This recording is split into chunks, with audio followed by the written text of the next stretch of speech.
Merhaba sevgili arkadaşlar, Bir Yumak'la Gelenler YouTube kanalıma hoş geldiniz. Bugün sizlerle birlikte bu önümde görmüş olduğunuz süveter modelinin yapımını paylaşacağım. Son zamanlarda gerçekten çok moda bir süveter, Zara model diye geçiyor. Ben böyle burgulu olarak hazırlamak istedim bugün. İlerleyen zamanlarda çok daha farklı versiyonlarını hazırlamaya çalışacağım. Kenarlarda şu şekilde bağcıklarımız mevcut. Şöyle çözeyim, bağcıklarımızı da görün. Şöyle kordon şeklinde hazırladım. Videonun içerisinde hani ne tür hazırlamanız gerektiği ile ilgili bilgileri de veriyorum arkadaşlar. İstediğiniz şekilde hazırlayabilirsiniz. Bence bu kordon olarak gayet de şık oldu. Önünde şöyle bir burgumuz var. 3-3 altılı bir burgu. Şöyle göstereyim. Yuvarlak yaka kısmında lastik uyguladım. İç kısmımız. Şöyle arka kısmında yine sizlerle paylaşayım. Arka kısmında örnek uygulamadım. Sadece şu kenardaki lastikleri yaptım. Onun dışında evet, bu şekilde bir model. Şimdi sizlerle kullandığım malzemeleri öncelikle sizlere göstereyim. Bu süveterimde Lamia Baby Boom kullandım. Bu marka aynı zamanda Kartopu Baby One'la hemen hemen dokuları aynı. Onu da kullanabilirsiniz. Diğer tüm bebe yünlerini de kullanabilirsiniz. İstediğiniz bebe yünüyle yapabilirsiniz bu modeli. İlla hani bu iple yapacağım diye bir zorunluluk yok. Hepsiyle gayet de şık, güzel olur. Bu ipten 1,5 adet kullandım ben bu boy ve ölçülerde. Örerken de 4 numara 2,5 milim tığ kullandım arkadaşlar. İnşallah gözüküyordur. Şöyle 4 yazar, yanına da 2,5 milim yazar gri tığlardan. Bağcıkların yapımı için de 7,5 numara 4,5 milimlik bir tığ kullandım. Sadece şu bağcıkların yapımında kullandım bunu. Şimdi ölçülerimizi vereyim sizlere. Hani kaç santim olduğunu paylaşayım. Şöyle bedenini. Şuradan başlayacağım. Bedenim 26 santim arkadaşlar. Şöyle yapıyorum. Şu bağcığın olduğu yerde trabzanlarım var. Trabzanım var. Oradan bakın şu bağcığın olduğu taktığım yere kadar 26 santim. Şimdi boy olarak da ölçeceğim yine. Tam omuzdan ölçüyorum. 30 santim de omuzdan. Şöyle yapayım, siz de görün. Bakın omuzdan itibaren hatta 31 santim gibi oluyor arkadaşlar. 30-31 santim gibi.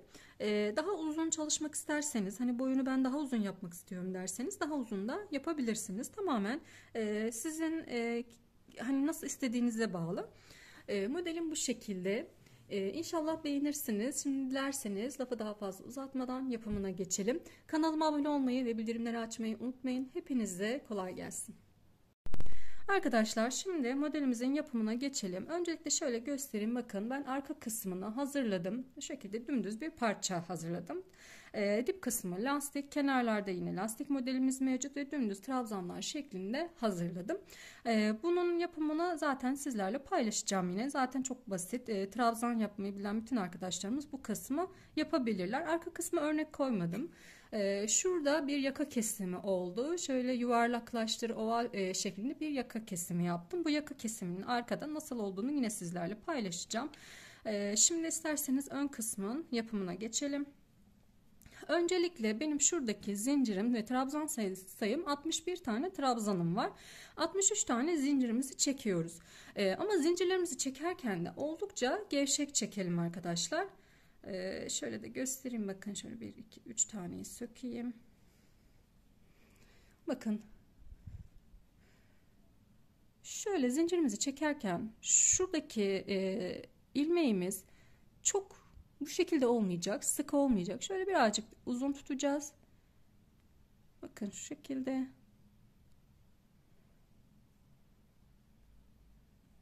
Bu şekilde çekersek zincirimizi buradaki şu dip kısmı kasmamış olur. Bakın şu şekilde de esneyen de bir zincirimiz var arkadaşlar. Şimdi bunun üzerine 63 tane zincirimin üzerine 61 tane trabzan yapacağım. İpimi doluyorum. Şöyle 1 2 üçüncüye trabzanımı yapıyorum. Şöyle birazcık uzatarak bakın şöyle dibinden çok sıkı bir şekilde yapmıyorum. Hafif uzatıyorum.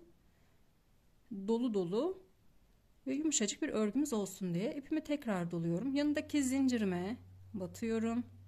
Bakın tekrar uzatıyorum. Şöyle hemen dibinde yapmıyorum. Uzatıyorum. Bu şekilde.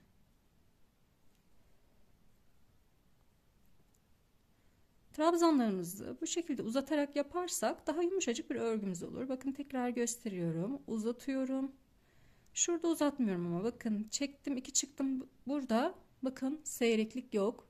Sıkı bu kısmı uzatmıyorum. Hemen zincirimi yine içinden ilmeğimi alıyorum.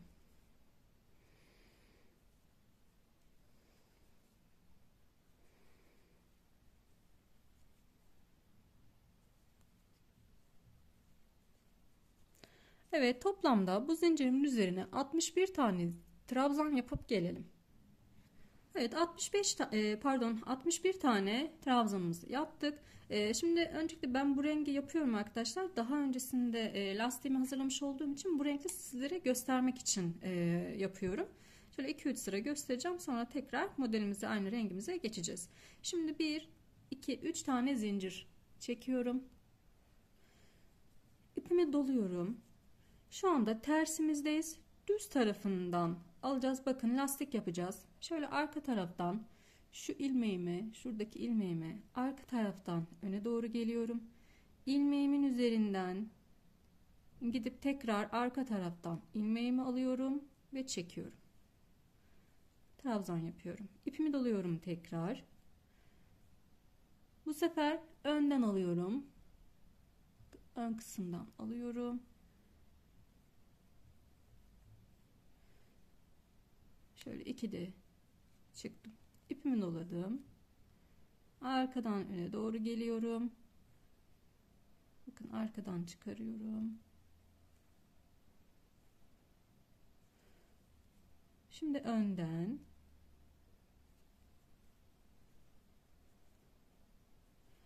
İpimi doluyorum. Şimdi arkadan öne doğru geliyorum. Bir arkadan, bir önden lastik olacak şekilde sıramızı tamamlayacağız. Şöyle tekrar yavaş yavaş gösteriyorum, bakın. Arkadan öne doğru geliyorum.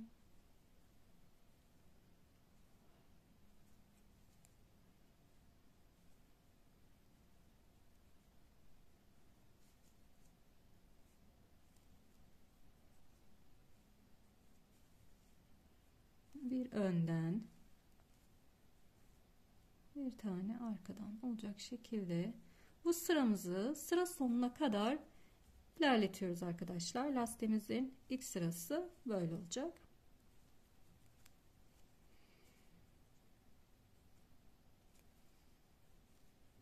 Sıra sonuna kadar gelelim. Sıra sonuna kadar geldim. Sıra sonundaki de son zincirime de şöyle zincirine batıyorum ve trabzan yapıyorum burada. Şimdi tekrar döndürüyorum. 1, 2, 3 zincirimizi çekiyoruz. Ve bakın şimdi şöyle baktığımız zaman şöyle önde kabartılarımız var. Bir de arkada kabartılarımız var. Şu öndeki kabartılarımızı şöyle yine önden alacağız. Bakın bu şekilde önden alacağız. Tekrar ipimi doluyorum. Aradaki arkada kalmış. Bunu arkadan alıyoruz. Öndeki kabartımızı önden,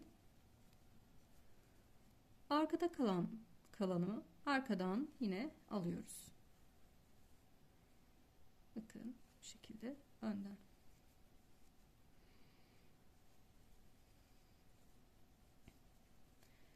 Öndeki kabartımızı önden, arkada kalanını da yine arkadan alıyoruz. Önden, arkadan.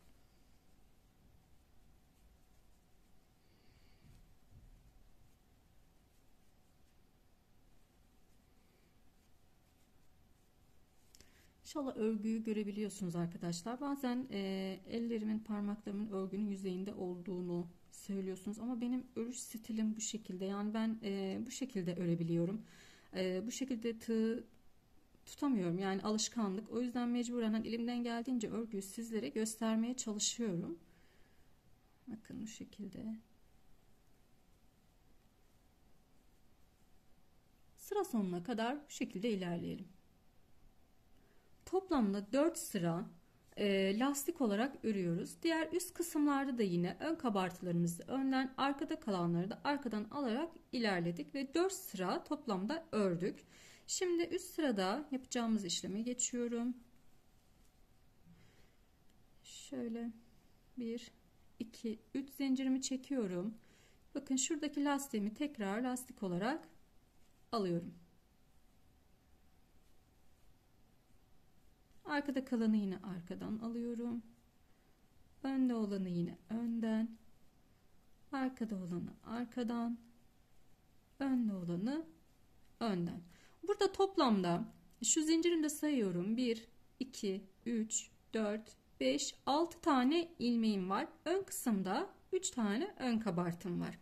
Arka kısmı döndürüyorum. Bakın 2 tane ön kabartım var. Toplamda 6 tane 3 Evet, 6 tane 2 4 6 tane ilmeğimizi yaptık. Lastiklerimizi 6 tane ilmeğimizi lastik olarak ördük. Şimdi bu sırayı trabzan olarak devam edeceğiz. Şimdi ilmeklerimizin tepelerine batarak bakın. Şimdi şu kısımlara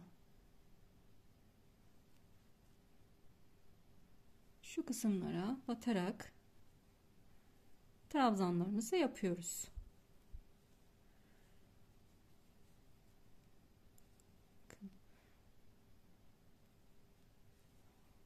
Bu sırayı trabzan olarak ilerleteceğiz. Bu şekilde bütün ilmeklerimizin tepelerine trabzan olarak yaparak gidelim arkadaşlar. Evet, sıra sonuna geldik. Sıra sonundaki 6 tane ilmeğimizi de lastik olarak yapıyoruz. Bu şekilde. Öndekini önden, arkadakini de arkadan alıyoruz arkadaşlar. 3 4 bir tane sanırım erken mi başladım? 1 2 3 1 2 3 tane yapmışız. Tamam. 3 4 5 ve 6. İlk sıramızı bu şekilde tamamladık. Burada şunu hatırlatmak istiyorum. Şu lastik kısmında, dipteki lastik kısmında 4 sıra dedim. En dipteki trabzan sırası hariç 4 sıra. Onunla birlikte 5 sıra olacak arkadaşlar. Bunu da söylemiş olayım. Şimdi arka tarafa geçiyoruz. Örnekli kısmımıza geçeceğiz. Evet, şimdi toplamda alt sırada 49 tane, iki lastik arasında 49 tane trabzanım var arkadaşlar. Şimdi burada yine 6 tane ilmeğimi yaptım. Bu 6 ilmekten sonra, yani bunları saymıyorum bu lastiklerime. Şimdi saymaya başlıyorum trabzanlarımı. 1 2 3 4 5 6 7 8 9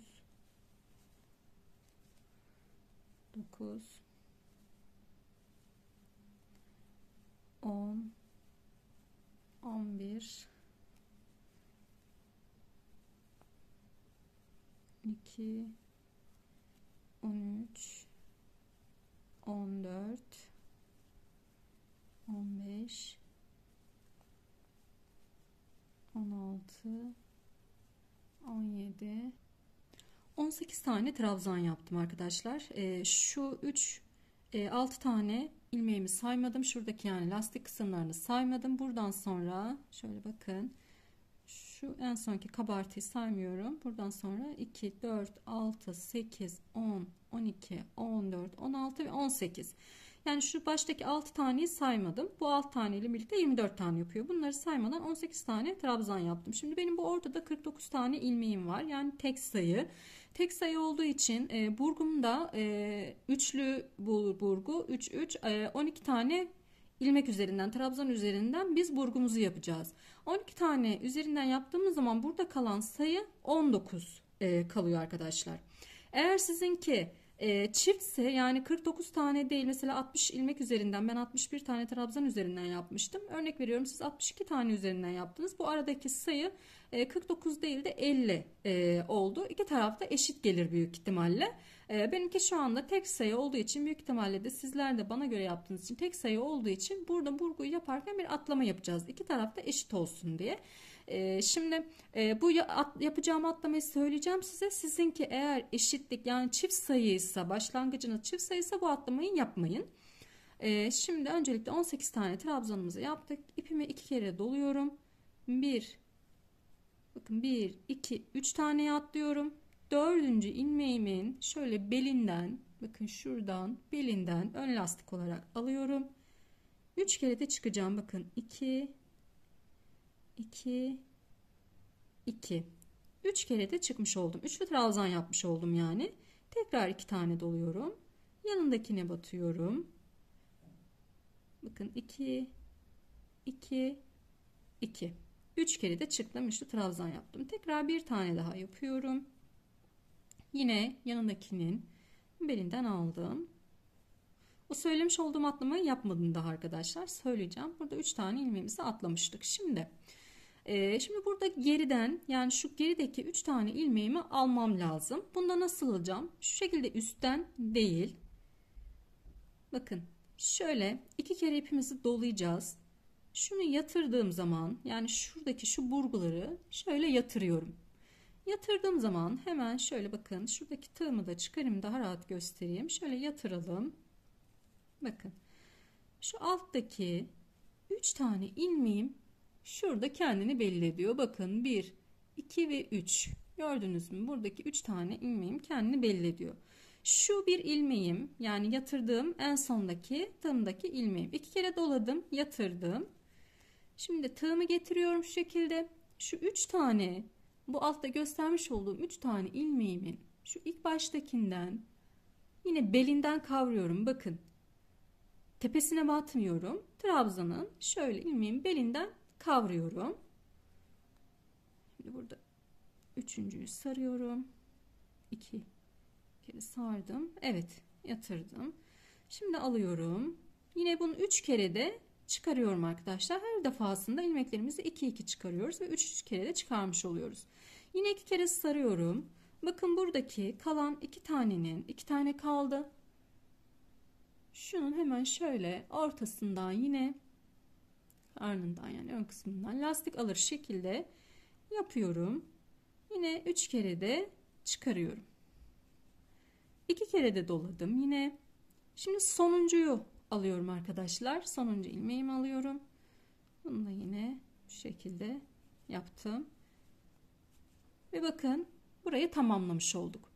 Şimdi ipimi yine 2 kere doluyorum. Bu atlama dediğimi şu anda yapacağım. Şuradaki bir ilmeğimi görmüyorum. Eğer sizin bu arada kalan sayınız çiftse, yani 49 tane değil 50 tane 48 tane kaldıysa bunu atlamıyoruz. Atlamıyorsunuz. Bunu da sayarak 1 2 3 tane atlayıp dördüncünün belinden alacaksınız arkadaşlar.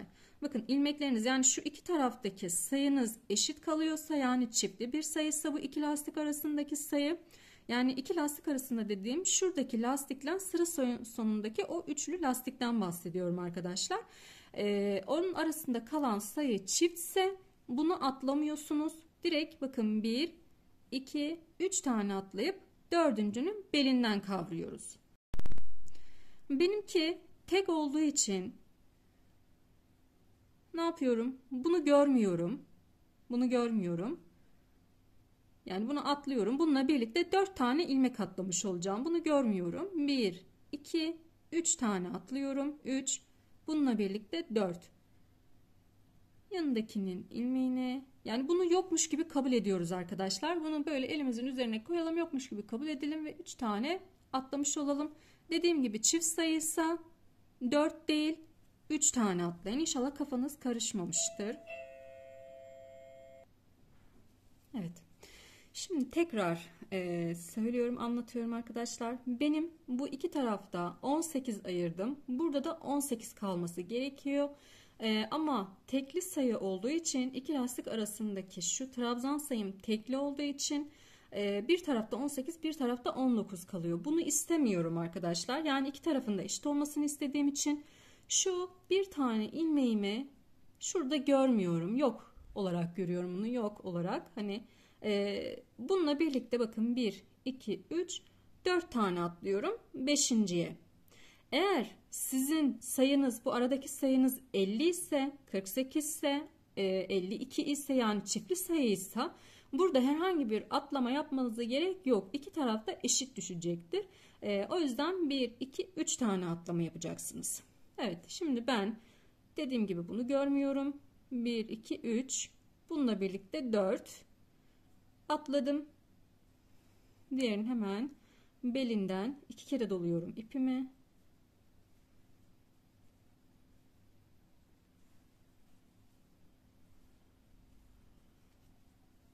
Yanındakinden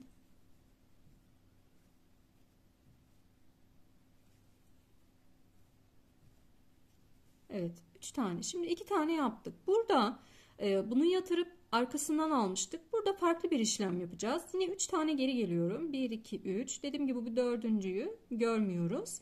3 tane geri geliyoruz. Yani 3 trabzan üzerinden burgu 3 lastik üzerinden burgu yapıyoruz biz. Şimdi bu üçüncüyü bakın şu üstten şöyle üstten geri gelerek yapıyorum. Bunu yatırıp içten almıyorum. Şöyle üstten gelerek alıyorum ilmeğimizi arkadaşlar.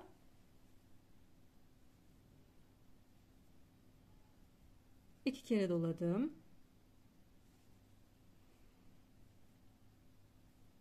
Üç kere de çıkarıyorum. Şimdi bu üçüncüyü de alıyorum. Şuradaki.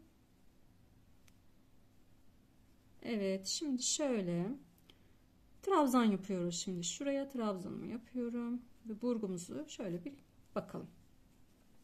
Şimdi bakalım. Bakın şu alttan gelenler, şurada bak, alttan gelenler birbirine karşılıklı, üstten gelenler de çarpı. Yani şöyle bir V şeklindeler. Bu şekilde olacak burgumuz. Şu ortadakini yok etmiş olduk. Üst sıralarda bu zaten yokmuş gibi kabul edeceğiz. Yani orada bir tane aslında eksiltme yapmış olduk. Burada yapmamızın sebebi bu eksiltmenin görünmemesi için, diğer taraflarda gözükmemesi için yapmış olduk o eksiltmeyi. Şimdi 18 tane trabzanımı yapacağım. Sonrasında da lastiklerimi yapacağım. 3, 4, 5. Evet, sıra sonuna geldim. Şu sondakini de sondaki ilmeğimi de zincirime batarak alıyorum, döndürüyorum. 2 3 zincir çekiyorum. Lastiklerimizi yine yapıyoruz. Ön kabartılı olanı önden, arka kabartılı olanı arkadan alıyorum. Buradaki lastiklerimi yapıyorum. Şimdi ilerliyoruz. Yine 18 tane trabzanım olacak. 2 3 3 4 4 5 6. Sadece trabzan yapmış olduğumuz için hızlı geçiyorum. 7 8 9 10 11 12 13 14 15 16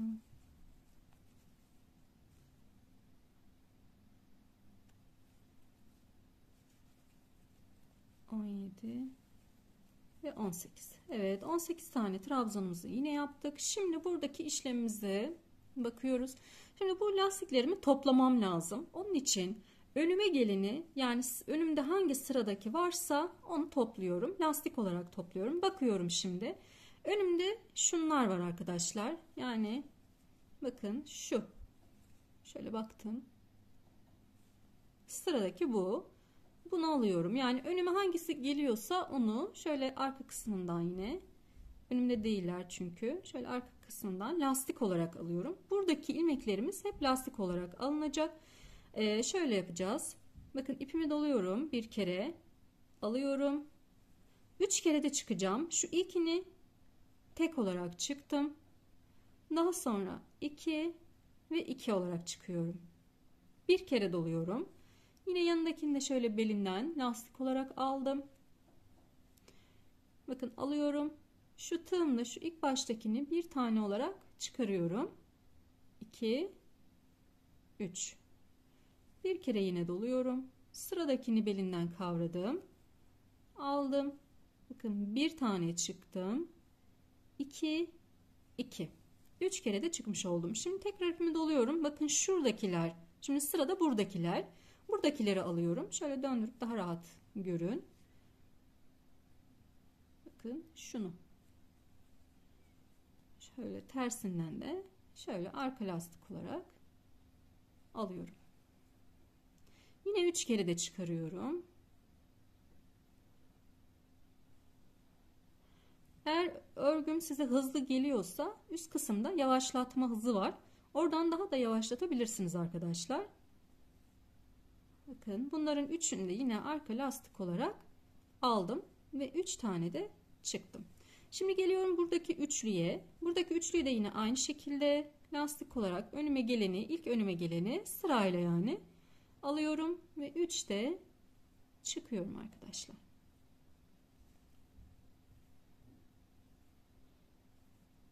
Bakın böyle.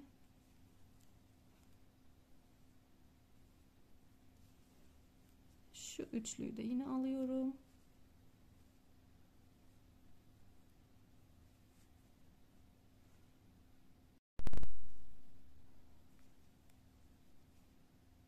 Hepsini 3-3 alarak ilerledim. Burgularımızı toplamış olduk. Şimdi 18 tane trabzanımı yine yapıyorum. Evet, şöyle burgumuzu görün. İkinci burguyu da yapınca tam anlamıyla oluşacak görüntü. Şimdi 18 tane trabzanımızı yapalım. Buralardaki bu trabzan sayılarını değiştirmeyin. Eksiltmeler yapmayın. Özellikle şu kenar lastiğine geçerken ve şuradan geçerken eksiltme yapılabilir. Oldukça müsait. O yüzden sayarak ilerleyin arkadaşlar. Bakın 2, 4, 6, 7, 8, 9, 10, 11, 12, 13, 14, 15, 16, 17 ve 18. Şimdi şuradaki lastiklerimizi de lastik olarak yapıyoruz. Buradaki 6 tane olan ilmeğimizi de artırmıyoruz. 3, 4, 5. Sonucunu da şöyle zincirimize batıyoruz. Döndürdüm. Tekrar 3 tane zincir çekiyorum. Önden olanı önden. Bu lastiklerimiz 6 tane ilmek üzerinde kurduğumuz lastik beden sonuna kadar aynı şekilde devam edecek. Şimdi tekrar 18 tane trabzanımı yapıyorum. Lastikten sonraki 18 trabzanımızı yapıyoruz. Yapıp örneğe kadar gelelim. Evet, 18 trabzanımızı yaptık. Şimdi tekrar ipimi doluyorum. Şu önümdeki bakın 1, 2, 3 tane atlıyorum. Dördüncünü yine belinden tutuyorum. Ve şöyle 2, 2, 2 şeklinde 3 kere de çıkardım. 3 trabzan yaptım. Dördüncünün belinden yani yanındakinin belinden yine tutuyorum. 2 kere dolamadım. Şimdi şu şekilde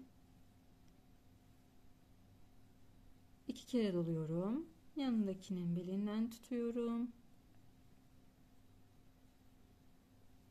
Evet. Şimdi bakın tekrar 2 kere doluyorum. Yatırıyorum. Bu ilk burgumuzda yatırıyoruz. yatırdım. Şunları meydana çıkarıyorum. Bakın şuradaki 3 tane meydana çıkarıyorum ve şu ilk trabzandan ilmeğimi alacağım. Bakın şuradan, burada 3 tane var. İlkinden belinden tutuyorum ve üçlü trabzanımızı yapıyoruz. 2 kere doladım. Yanındakini yine belinden tutuyorum ve üçlü trabzanımı yapıyorum. Yanındakinin belinden tutuyorum ve üçlü trabzanımı yapıyorum. Şimdi 2 tane doluyorum. Yine 3 tane atlıyorum. Bakın şurada 3 tane ilmeğim var. 1 2 3 atladım. Dördüncünün belinden tutuyorum. İlk 5. Burgularımız hep üçlü trabzan. Burguları yaparken 2 kere doluyoruz. Arka sırada da bir kere dolayıp 3 de çıkarıyoruz. Şimdi 2 kere doladım tekrar. Burada yatırmıyoruz arkadaşlar. Bu yatırmayı ilkinde yapıyoruz. Burada yatırmıyoruz. Geri dön, şöyle üstünden, yani şöyle geliyorum. Şuradan alıyorum burgumu. 3 tane de çıkarıyorum. Yine 2 kere tekrar üstünden geliyorum. Yanındakinin belinden kavruyorum.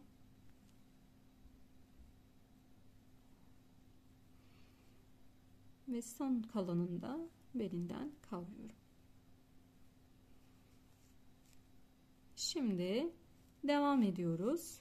18 tane trabzanımızı yapalım. Şöyle de önce bir burgumuza bakalım arkadaşlar. Kendini belli ediyor. Çok da güzel oluyor. Bakın.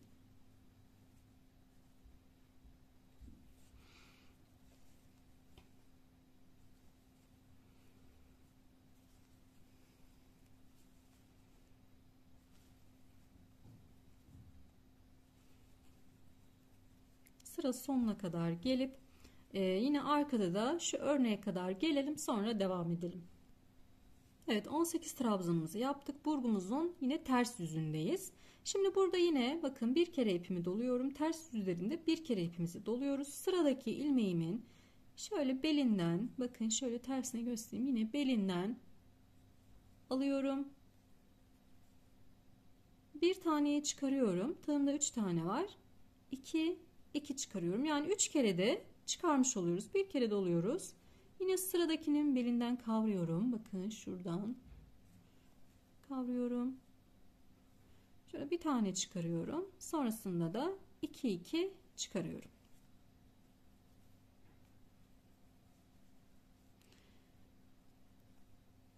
Şöyle 2 çıkardım. Şimdi sıradaki, bakın bütün sıradakileri topluyoruz. Buradan gelenler.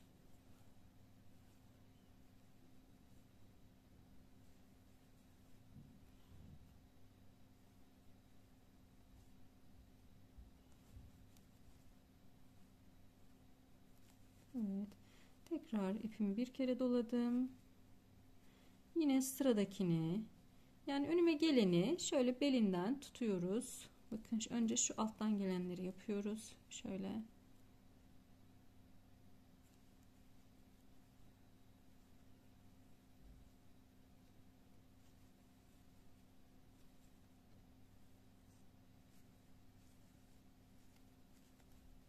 Burada atlama yapmayın.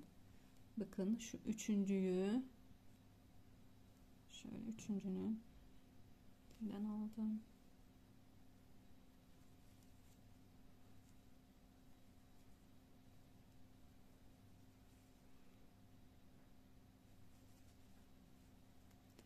İki, üç, evet. Üçüncünün belinden alalım. Evet, sıradaki ikincini şöyle göstereyim, bakın.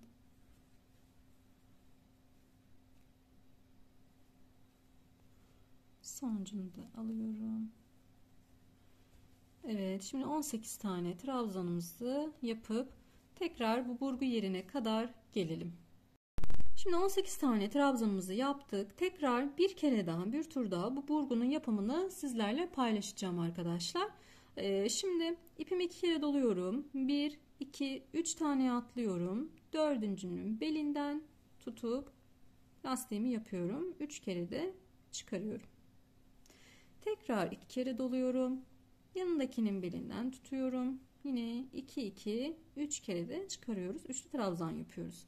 Yanındakinden tekrar tutuyorum ve üçlü trabzan yapıyorum. 2 kere doluyorum, yatırıyorum ve şu altta kalan, bakın, yani altta kalanlar şu üçlü arkadaşlar. Şuradaki 3 tane olan lastiğim altta kalan. Yatırdım. Geliyorum şu ilkine. Bakıyorum şöyle bir hata olmasın. Şuradaki 3 taneyi bulalım önce. Şöyle bir tığımı çıkarayım. Evet. Bakın şunu şöyle aşağıya yaptığınızda zaten bu 3 tane direkt karşınıza çıkıyor. Evet. Buradan ilkini alıyorum. Bu şekilde 3 kere de çıkarıyorum. Tekrar 2 kere doladım. Yanındakinden aldım. Yanındakini aldım. Evet, bu üçlüyü yaptık. Şimdi 2 kere tekrar doluyorum. Şimdi yanındaki 1, 2, 3 tane atlıyorum. Dördüncünün belinden tutuyorum. Ve 3 kere de çıkardım. Tekrar 3 kere de çıkarıyorum. 2 kere doladım. Yanındakinden belinden alıyorum. Tekrar 2 kere doluyorum ve bu sefer bu arkada kalan üçlüyü şöyle üstten alıyorum arkadaşlar. Üstten alarak yapıyorum. İlkini lastiklerin arkasından, ikinci burgumu da üstten alarak yapıyorum.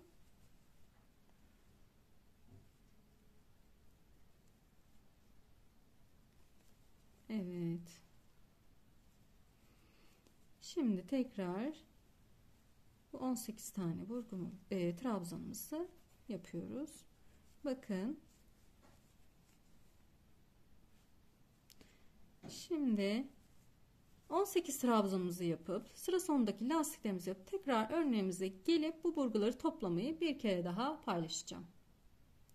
Evet, tekrar bu toplama yerine geldik burgumuzu. Bakın önümde bulunanı şöyle belinden tutuyorum. 3 kere de çıkaracağım. 1 1 1 şeklinde. Yine yanındakinde aynı şekilde.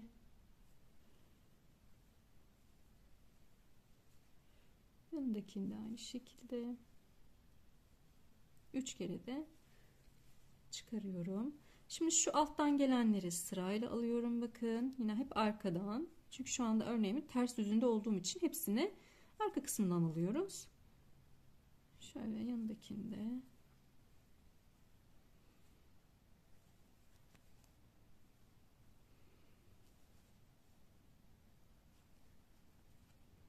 Sıradakileri şuradaki üçlüyü alıyorum.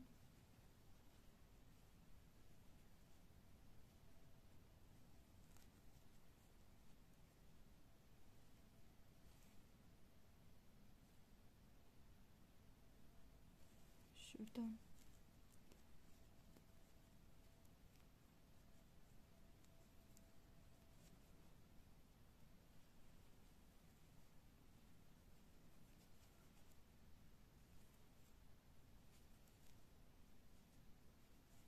Bunları alıyorum. Sıradaki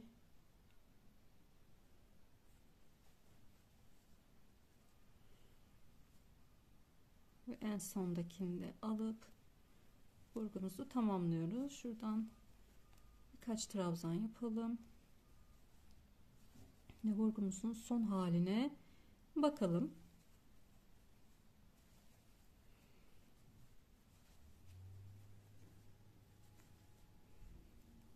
Evet.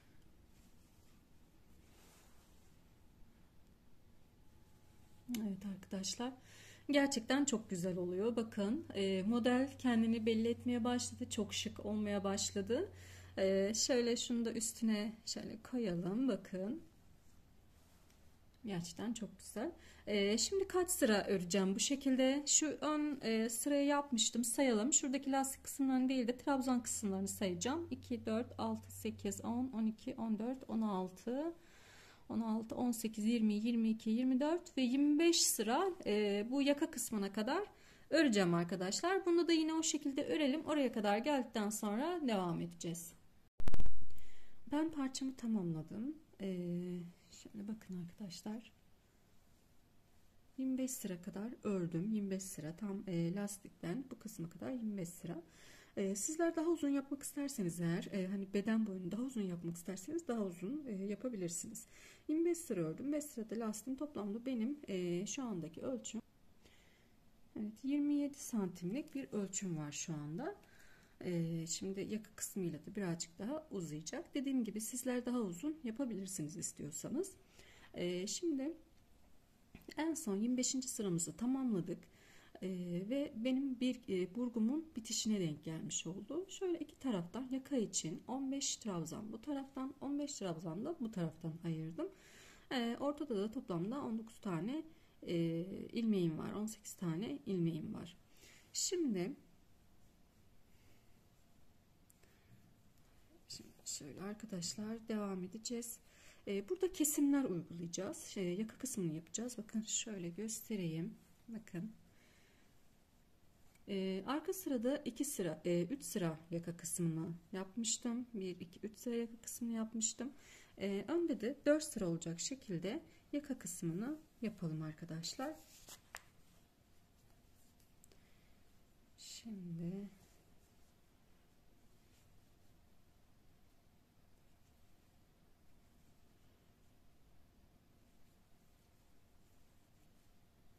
kenardaki lastiklerimizi yine devam ettiriyoruz. Bunları bırakmıyoruz.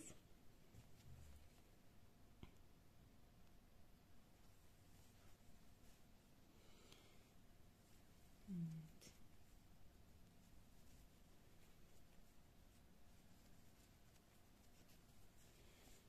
Şimdi şu kısma kadar gelelim. Toplamda dediğim gibi 15 tane. Bu yakayı nasıl ayıracağız diye sorarsanız arkadaşlar, ben şöyle yaptım.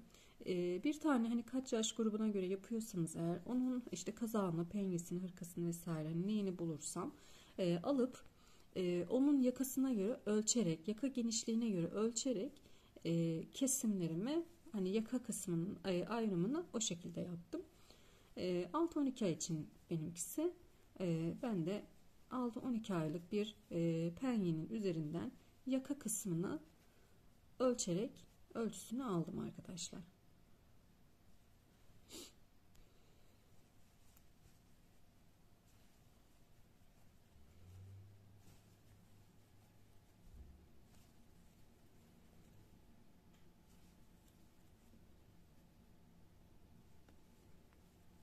Evet, şimdi şu sonuncuyu da yapıyorum. Tekrar bir sayacağım. 2, 4, 6, 8, 10, 12,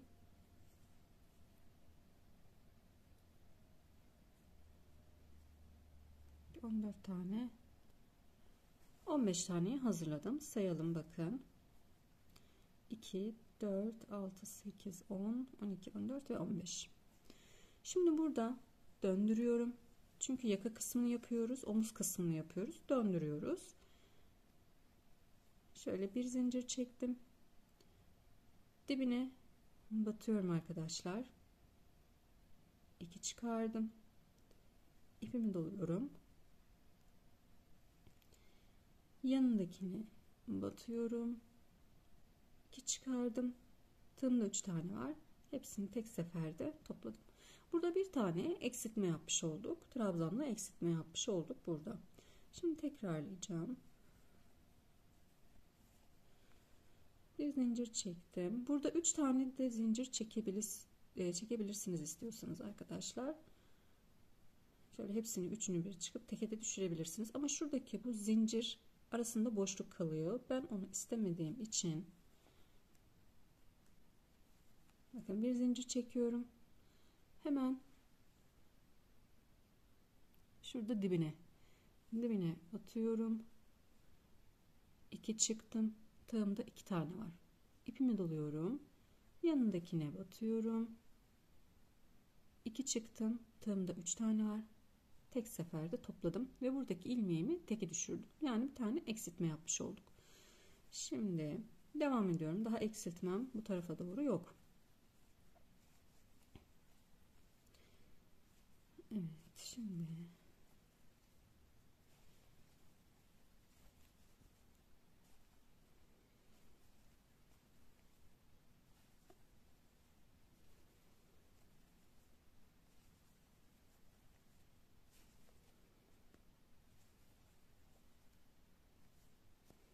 sıra sonuna kadar gidiyorum. Dediğim gibi lastiklerimizi, şu kenar lastiklerimizi yapıyoruz. Onları devam edeceğiz.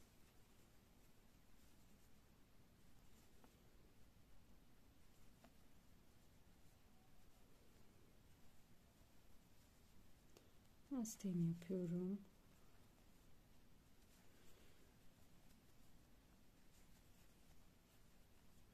Arka tarafta da yine aynı şekilde yapacağız arkadaşlar. Önü nasıl yaptıysak arkayı da aynı şekilde yapıyoruz.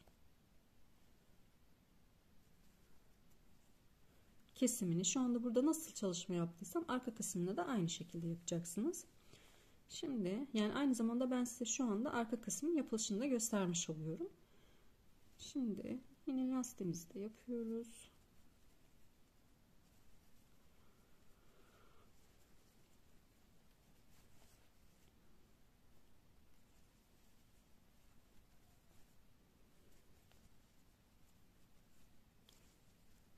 Şimdi yine sona kadar gelelim. Bu sırada da bir tane eksiltmemiz olacak. 3. sıradayım. Arka sırayı yani arka bedeni, omuz kısmını şöyle tekrar göstereyim, bakın omuz kısmını burada 3 sıra yapmıştım. Ben de şu anda 3. sıradayım. Ön kısmını bir tane daha fazla yapacağız. 4 sıra olarak yapacağız. Evet. Şimdi bu kısımda da yine eksiltme yapacağım.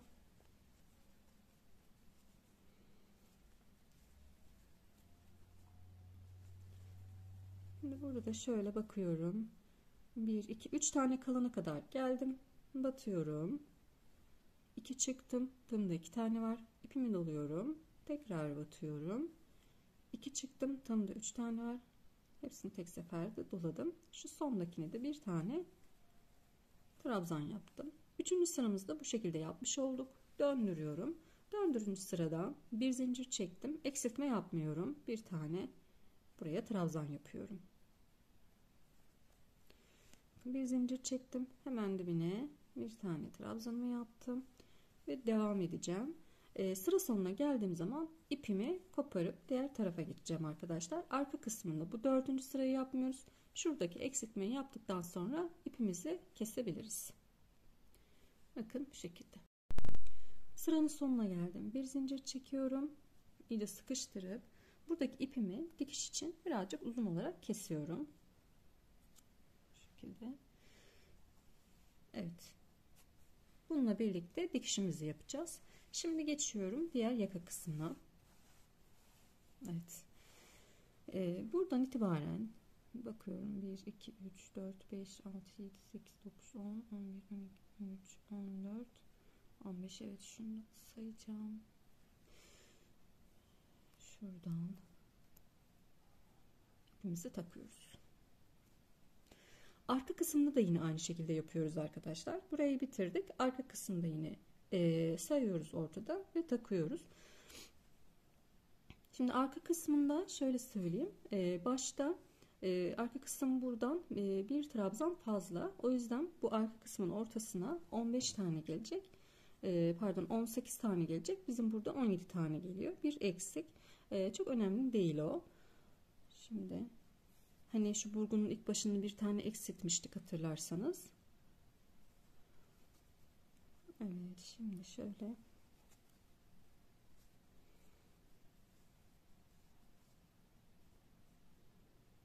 İlerliyorum. Trabzan yapacağım. Bu sırada eksiltme yapmıyorum. Normal bir sıra trabzan öreceğim.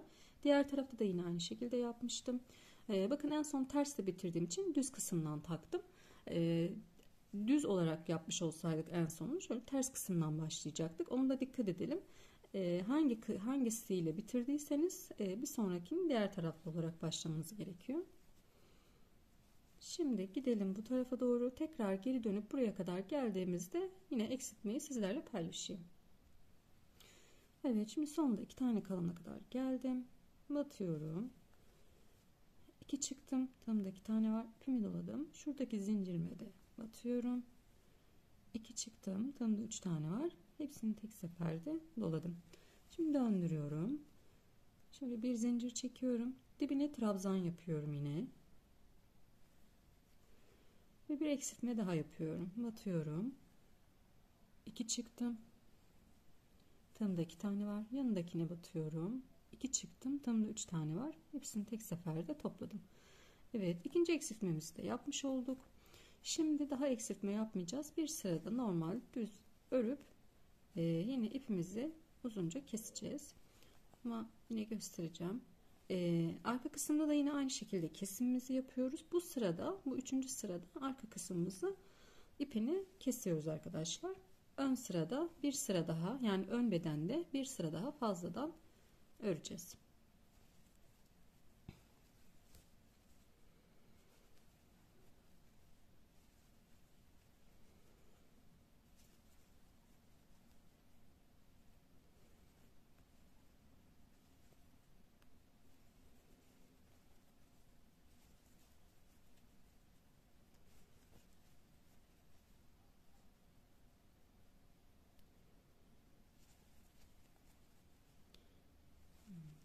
Şimdi bu kısma kadar gelelim. Sıra sonuna kadar geldim. Burada bir tane daha var yapmam gereken. Onu da yapıyorum. Bir zincir çekiyorum. Yine ipimi uzunca bırakıyorum ve kesiyorum arkadaşlar. Şimdi bunların ikisini birleştireceğiz. Şöyle şu üst kısmı ters olacak şekilde yapıyorum.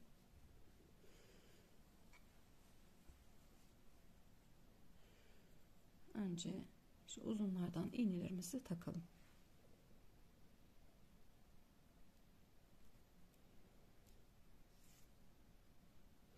Evet, şimdi iğnemizi taktık. İki ucu birleştirdik. Bakın örgülü kısmı ters olarak tuttum. İki ucu birleştirdim. İğnem burada. Şuradan karşılıklı ilmeğinden çıkıyorum. Şunu sonradan yürüteceğiz. Şimdi karşılıklı olarak ilmeklerimizi alarak şöyle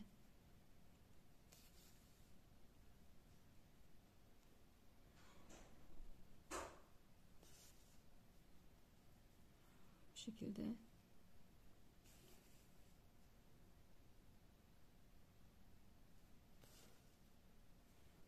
bir oradan bir oradan yapıyorum.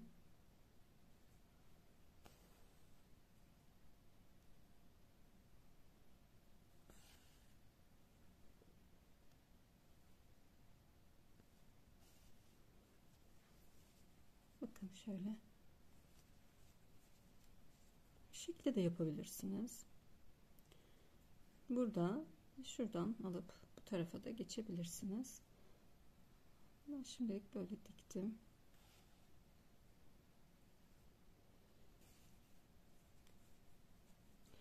Sonuna kadar dikelim arkadaşlar.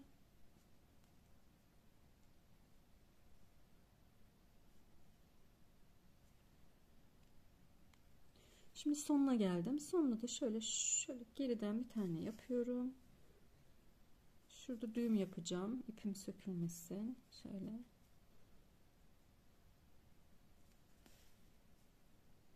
Daha sağlam olsun diye bu şekilde yaptım. Şimdi ipimi koparabilirim. Evet, diğer tarafı da aynı şekilde dikelim arkadaşlar. Diğer kısımda.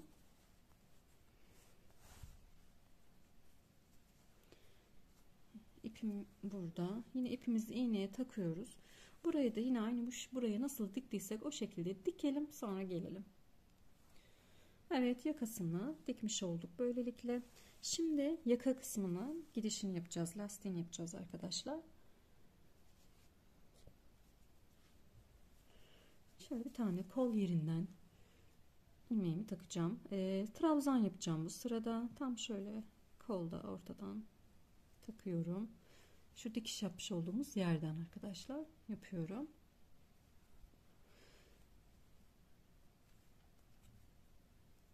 İlmeğimi taktım buraya. 2 zincirimi çekiyorum. Ve şimdi burada trabzanlarla ilerleyeceğiz.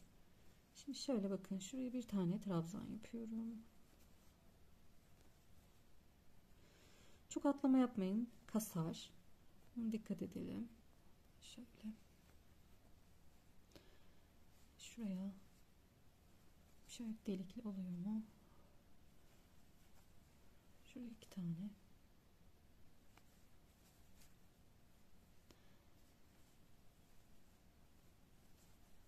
Evet.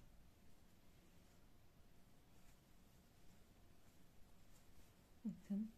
Şu trabzan aralarına, boşluklarına 2 tane yapıyorum. Tam boşluğa.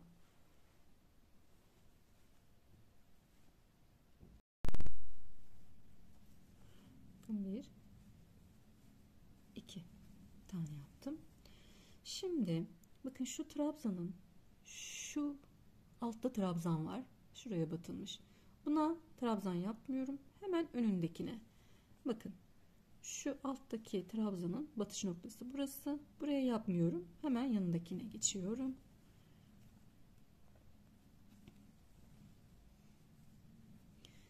Burada da her bir ilmeğe bir tane olacak şekilde trabzanlarımızı yapıyoruz arkadaşlar.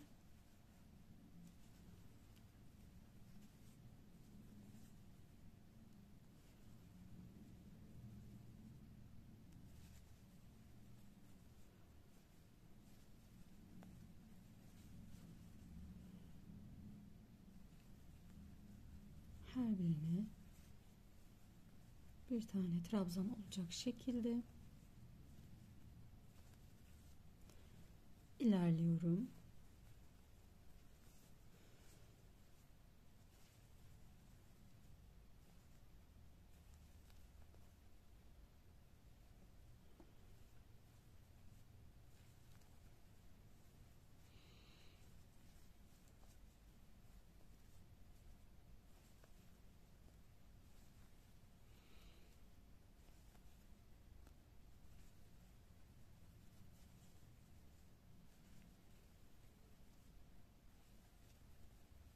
Şimdi bakın, yine şu trabzanımın olduğu noktaya buraya yapmayacağım. Bakın şuraya yapmayacağım.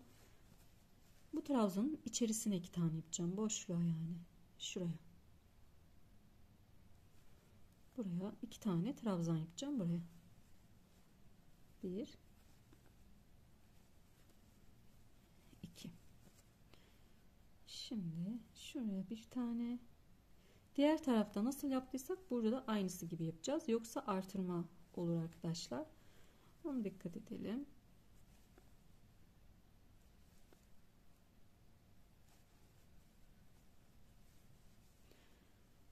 Evet, geldik buraya. Ama şimdi bakacağım, eksiltme de yapmış olmayalım. Diğer yakada kaç tane trabzan yaptık? Başlangıç noktamdan sonra 2, 4, 6 ve 7 tane. Burada da 2, 4, 5 tane yapmışım. Demek ki şurada bir tane daha yapmam gerekiyor. 7 tane olacak. Diğer tarafta 7 taneydi. 2 2 3. Şurada da bir boşluk vardı. Onu da yapıyorum. 4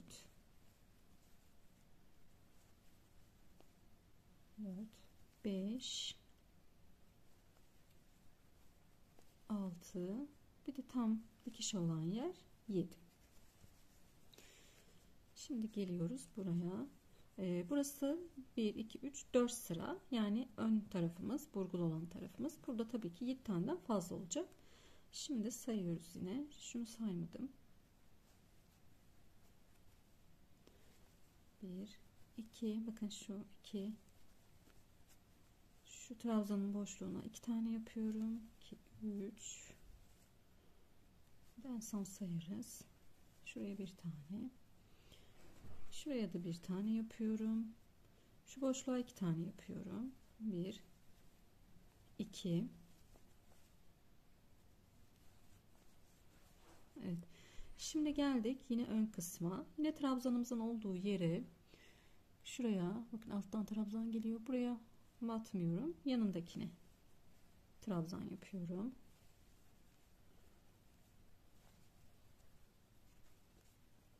Şimdi burada kaç tane yaptım da sayayım yine. 2, 4, 6, 8 tane oldu burada. Evet. Burada da bütün ilmeklerimize bir tane trabzan yapıyoruz. Her bir ilmeğimize yine bir tane trabzan yapıyoruz.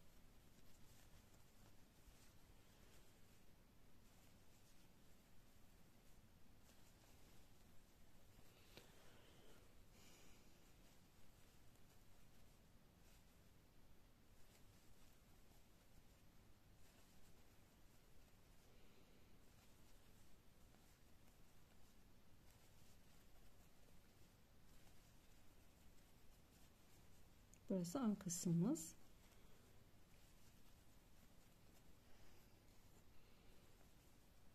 Şimdi geldim. Yine bakın şu trabzanın batmış olduğum noktaya batmıyorum. Boşluğa batıyorum. 2 tane. 1,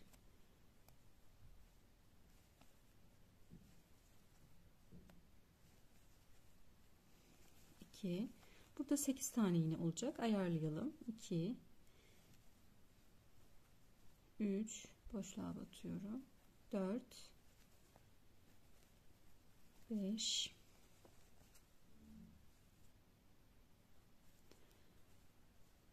6,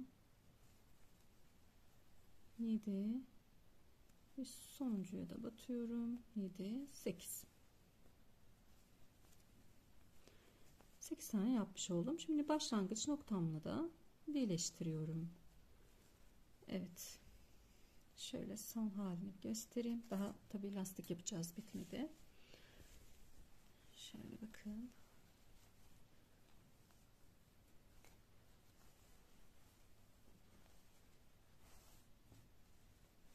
Evet. Bakın bu şekilde. Şimdi lastiğimizi yapalım.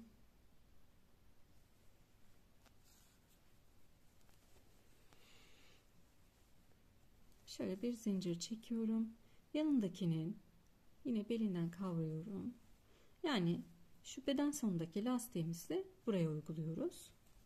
Bir tane arka taraftan yapıyorum. Bir tane önden yapıyorum. Bir arka lastik. Bir ön lastik. Bir arka lastik. Bir ön lastik. Şimdi bu şekilde yaka kısmını yapalım arkadaşlar. Ben yapayım. Kaç sıra örmüş olduğumu sizlerle paylaşacağım. Şöyle bir sıra sonuna gelip birleşimi de göstereyim size. Evet, sonuna kadar geldim. Burada şu bir tane zincir çekmiştik. Hemen bakın. Onun bitişiyle arasıyla birleştiriyoruz. Yine bir zincir çekiyorum. Bakın ön lastiğim var. Ön kabartım. Onu alıyorum. Arkayı da alıyorum. Bu şekilde ilerliyorum. Şimdi bakalım kaç sıra yapacağım. Ben de yapayım. Sizler de yapın. Kaç sıra yaptığımı sizlerle paylaşacağım. Yaka kısmını yaptım arkadaşlar. Bakın şöyle yuvarlak bir yakamız olmuş oldu. Gayet de esniyor bu şekilde. Rahatlıkla çocuğun başına girebilir. Şimdi bağcık kısımlarını yapacağız. Burada ben kaç sıra lastik yaptım? 3 sıra lastik yaptım. Siz daha fazla, daha boğazlı istiyorsanız daha fazla sırada yapabilirsiniz. Veya 2 sıra yapabilirsiniz. Tamamen sizin zevkinize kalmış. Şimdi buradaki bağcıklarımızı nasıl yaptığımı sizlerle paylaşayım. Öncelikle bunun için şöyle bir tığım var. Bakın 7,5 numara 4,5 milim bir tığım var. Kalın iplikle yapıyorum ki şeritim kalın olsun. 2 tane de şöyle çift kat, ipimiz ince olduğu için şöyle çift kat 2 ayrı ipim var. Öncelikle şurada tam ortasını buluyoruz arkadaşlar. Bunun tam ortasını buluyorum. Şuradan buldum. Bakıyorum kaçıncı sırada? 2, 4, 6, 8, 10, 12 ve 13. sıra. Şimdi bunları şöyle, evet, şöyle taktım. Bakın tekrar gösteriyorum. Şuradan ipimi tuttum. Bunların zaten şu kısımları şuralarından ikisinden alıyorum. İçinden geçirip şöyle bir tane zincir çektim. Şimdi bunları 2 2 ayırıyoruz önce. Şöyle 2 tane bu ip ikili ikili olarak ayıralım. Bir ikili ip alttan, bir tanesi de parmağımızda olacak. Şöyle göstereyim. Bakın. Şunu da alttan tutacağız. Şöyle tığımı şu ipin altından alıyorum. Şu parmağımdaki ipin de doluyorum ve içinden çıkaracağım. Tekrar bakın göstereyim. Çok sıkı yapmayalım. Şöyle esnek olsun. Şu parmağımdaki şunlar, şu kıpırdattım. Altından alıyorum. Şu diğer parmağımda olanı da, şu uzattığımı da alıyorum ve içinden çıkarıyorum. Bakın tekrar altından alıyorum. Çok sıkmayın. Sonra şu parmağımdakinden de ilmek olarak alıyorum. Altından alıyorum. Parmağımdakinden de ilmek olarak alıyorum. Bu şekilde. Burada bir kordon yapmış oluyoruz. Şu şekilde alıyorum. Şu parmağıma doladığım ipten de ipi de onların içinden çıkarıyorum. Bakın şöyle bir kordonumuz oluşmuş oluyor. Tekrar göstereyim. Bakın bu şekilde alıyorum. İçinden çıkarıyorum. Bu şekilde alıyorum. İçinden çıkarıyorum. Şimdi ben bu şekilde tercih ettim kordon yapmayı, ama sizler istediğiniz şekilde yapabilirsiniz arkadaşlar. Tamamen size bağlı. Yani burada zincir çekersiniz. 4 tane zincir trabzan yaparsınız. Şuraya 2 tane, şuraya da 2 trabzan. O şekilde de ilerleyebilirsiniz. Bunu lastik olarak da yapabilirsiniz. Nasıl isterseniz, ben böyle kordon olarak istedim. Bakın şu şekilde.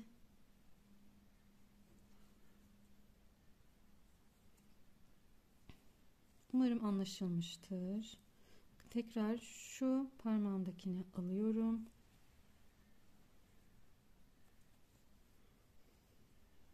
Buradan çıkarıyorum. Alıyorum. Çıkarıyorum. Evet, bu şekilde. Şimdi biz birazcık bu şekilde çalışacağım. Kaç santim yaptığımı paylaşacağım sizlerle. Daha sonrasında yine bunun hizasına gelen, arka tarafta hizasına gelen yerde yine sayın sıra sayılarını. Oraya da yine bu şekilde ipimi takacağım. Orada da bir bağcık yapıp sonra bağlayacağım. Her iki tarafı da aynı şekilde yapacağım arkadaşlar.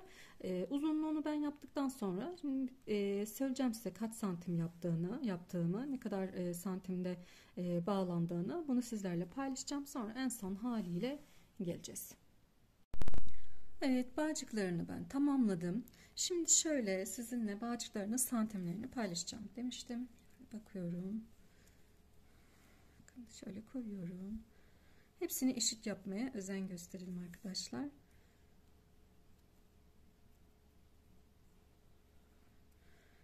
Evet, 25 santimlik bir uzunluğu var. Siz daha uzun yapabilirsiniz. Nasıl tercih ederseniz arkadaşlar. Benim için bu uzunluk iyi oldu. Sonuna da bittikten sonra da şöyle bir düğüm attım. İpimi de kesip yaktım bu kısmı ip sökülmesin diye. Bu şekilde hazırladım. Şimdi bağlayalım. Şu şekilde gayet.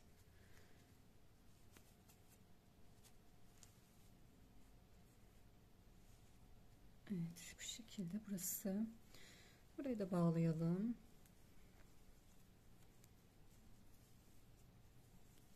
Ben çok sevdim.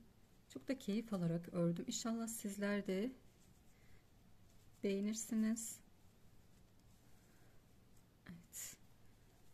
Ben bu şekilde bağladım. Siz istediğiniz gibi bağlayabilirsiniz. Dediğim gibi bağcığını daha uzun tutabilirsiniz. Tamamen sizin zevkinize kalmış. Şöyle göstereyim. Gerçekten çok güzel bir model oldu. Bunun üzerine çok farklı modeller yapabilirsiniz. İnşallah ilerleyen zamanlarda farklı farklı modeller de yapacağız. Böyle ajurlu modeller de üzerine yapabiliriz. Ben bugün böyle burguyu tercih ettim ve yuvarlak yaka tercih ettim. Bence çok şık ve güzel oldu. İnşallah sizler de beğenir ve kolaylıkla yaparsınız arkadaşlar. Böylelikle bir videomuzun daha sonuna gelmiş olduk. Beni izlediğiniz için teşekkür ediyorum. Yapan bütün herkesin de ellerine sağlık. İnşallah sizi sıkmadan güzel bir çalışma olmuştur. Hepinize sağlıklı günler dilerim.